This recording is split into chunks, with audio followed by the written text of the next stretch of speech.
Welcome, listener. How are you? I'm glad you're doing well, and I'm glad you had a good week. Welcome back to another exciting episode of Aaron's Opinion, the podcast for blind people, where we talk about critical issues in the blindness community from around the world.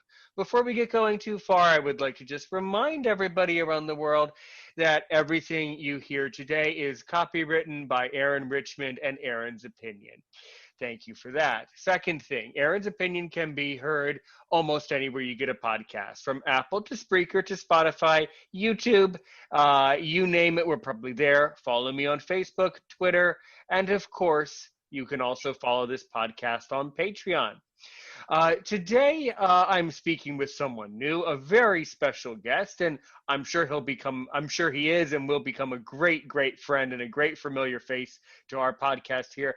Tom Walker, a communication specialist from Liverpool, UK. Just before I pushed the start button, though, or just before I started recording, I need to warn all of the Liverpool fans out there that he doesn't necessarily support the Liverpool club, and he's not a Mohamed Salah fan. That's a little interesting, if you ask me. Tom Walker, how are you? Welcome to Aaron's Opinion. How's it going? Yes, I'm absolutely fine. And yes, thank you for that introduction. I should point out I am from Manchester, and people who live in Liverpool and further afield will understand that the great cities of Liverpool and Manchester, on the football field at least, are great rivals, although great friends off the pitch. Okay, so one of the critical issues that I like to talk about in the blindness community is to give people the chance to, first of all, to tell your story. So how did you become blind? Maybe talk about some experiences you've had growing up, what you do today, that type of thing. Tell us who you are. Okay, well, I mean, I was born totally blind, in fact, and at the age of 3.5, after a lot of operations, they, I was going to say restored some sight, but maybe I should say gave me a small amount of useful residual vision. I mean, it's something around between 2 and 3/60ths in my right eye. They decided to leave the left eye totally blind because they thought at the time that if they started to mess about with it too much, it could damage the vision that they had secured. So I am more or less totally blind in my left eye. I have a degree of light perception, but can't see anything useful at all. I went to special school throughout my primary and secondary education. I went to a primary school for blind children in Liverpool, which is in the northwest of England. It was about 40 miles from where my family used to live. That school was called the Royal School for the Blind. It was a very good school. We learnt Braille and lots of other things useful to passing exams and things. So we did, lots of English and maths and science, sport, mobility, and so on. We lived there during the week, and the lucky ones went home for the weekend. I then moved on to a school in Worcester, which is about 30 miles from Birmingham in the West Midlands, in England. And there, I was there from the age of 12, whatever it was, and you have to pass an exam for that school. So it was very bizarre. We went on the Friday afternoon till Sunday. And I don't know about you, but I never feel really that academic at any time in my life, but especially on a Friday, Saturday and a Sunday. But nonetheless, that's what we did. And we did all the usual stuff, English, writing essays, maths, science. And we were properly assessed by the staff. It was a bit unnerving. It was a very posh school. I hope you Americans use the word posh in the same way as we do. Very upper class. And the history and I recall that on many of my travels, which we'll get into it in part 2 in a few minutes, but in many of my travels, as I said before I pushed record, I've spent For an American, for some guy who's supposedly American as I am, I've spent actually a fair bit of time with English people. As I said, I've lived in England, so I'm quite familiar. I'm relatively familiar with many things about your country, relatively, Oh, and good. yeah, posh as they like to say, it has something to do with the port side of a ship is the That's port, right. and it had, but I forget what it stands for. Port over. Port. Well, It stands for port out, starboard home. And that was what the upper class rich passengers wanted when they were on their cruises, I think. But yeah, I mean, it was a very posh school, very upper class. All the teachers had cut glass English accents, which probably I sound like I've got now. But you know, right? No, for the American listeners at home, you said something that I didn't quite understand. You said, Tom, could you explain it once more? You said they had cut glass English accents. What? that means very sharp and very clear accents. Yeah, So the way that you speak, yeah, you have a beautiful accent, a very kind of kind of similar to what I would hear on BBC News. Yeah, you definitely have a very sharp, a very clear accent. well, Yes. mine, some people might regard my accent as cut glass. I'm probably speaking a little bit more clearly because Sure. I'm conscious of the fact that I'm being recorded. It's what we call in England my telephone voice, I Of think. course. No, everyone does that. And of course, as a podcaster, I do the same. I'm enunciating Yeah, more of my syllables because I yeah, know I'm recording myself. You have to do that. You have to compensate a little as a podcaster because not every sound, it's really strange. Not every sound comes across perfectly. I can't begin to understand it, but what I no, do is no, I do overcome I do have to compensate for it sometimes. So this is how yeah. I normally speak, maybe without so many emphasizes or emphases, but this is how I speak. But yes, you do have a very clear way of speaking. Yes. Well, I probably learnt that at the school in Worcester. It was called Worcester College for the Blind Sons of Gentlemen originally, Oh, I and see. then So I mean that's a lot of standards there. You have to be blind and you have to be a son of a gentleman, apparently. well, fortunately, by the time I arrived, the Sons of Gentlemen had been removed from the school's title,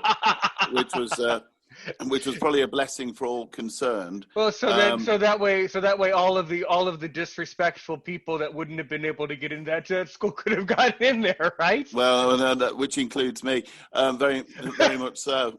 But yeah, it was. By the way, I do tend to be very entertaining and sarcastic at times. By the way, just to let you know, yes. Yeah, I mean, it was a very good school, very academic, and the expectation was that you would do your O levels and A levels, which you normally take around the age of 16, 17, and 18 or 19, and you would go on to university. There really wasn't much discussion or debate. When I was at the school, I think there were 3 careers that were on offer to blind people. And what were they? Teaching, being a lawyer, or being a computer programmer. Anybody who expressed an interest in doing anything else at all was told in no uncertain terms that that wouldn't be possible. Right. But many people ignored it, and we had a careers teacher who used to visit the school, and he'd clearly failed in everything he'd done because he'd become a careers teacher. I I think that's something that failures tend to end up doing, is advising other people on what they should do, and usually very badly. well, well, we got that straight. All right, so you don't want to talk to my friend. He's a headhunter. Well, yeah, maybe later if we've got time. But I did psychology as my degree, which was a great course to do. I did that at a mainstream college.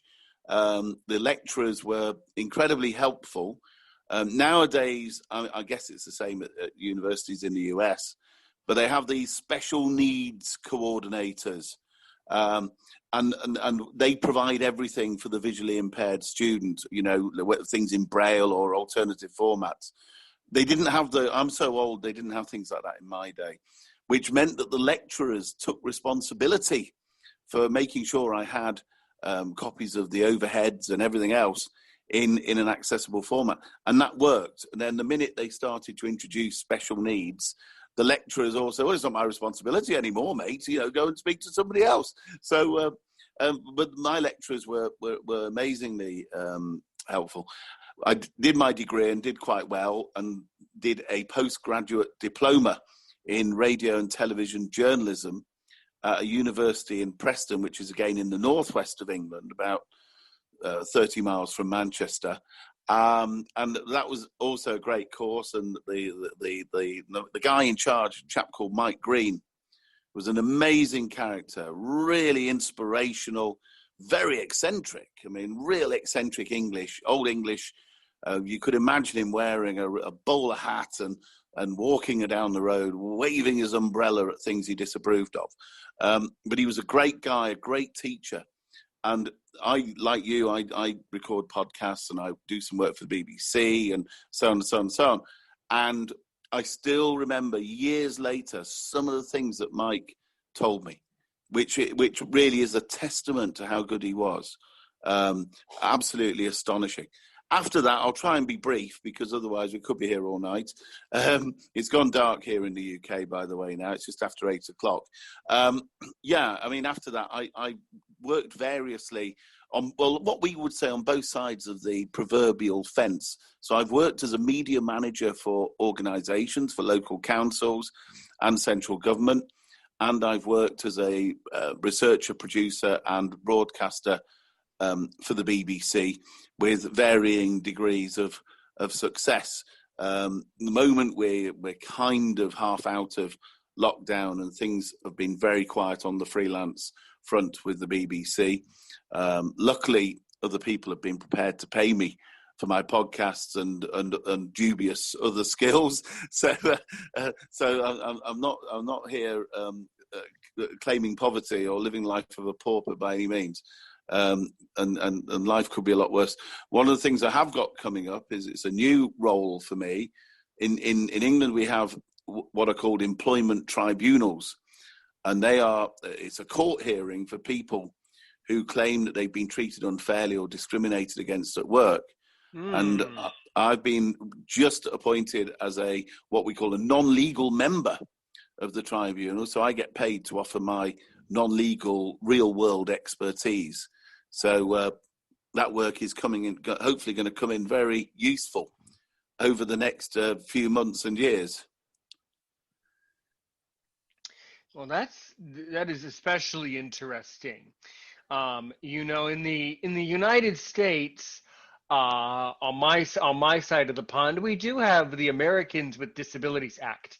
However, as you may have heard, a lot of people in the disability community are saying, and myself included, will tell you that it's probably a little dated, meaning it's probably a little old. It needs to be, it needs a bit of a renaissance. So yes. There's been a lot of talk about that, about what can be done. The truth of the matter is this, that when you're discriminated against in the United States, it is incredibly difficult to have a case and be heard by a judge or by a legal official. It's just the way our justice system is set up. Discrimination is just something that's very difficult.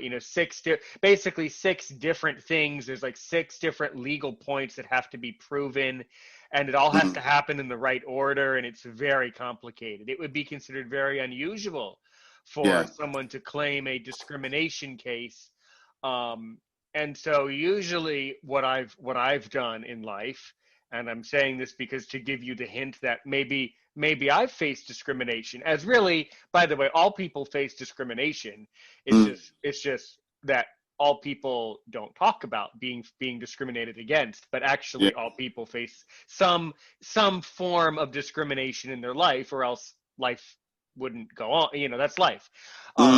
What I've had to do, but thank you. That it's wonderful that you're on the tribunal. I support that idea. That's so good. But I mean, really, that's something that wouldn't happen in the States. What I've had to do is simply move on and spend my energy focusing on things that are productive and are successful for me. And Yeah.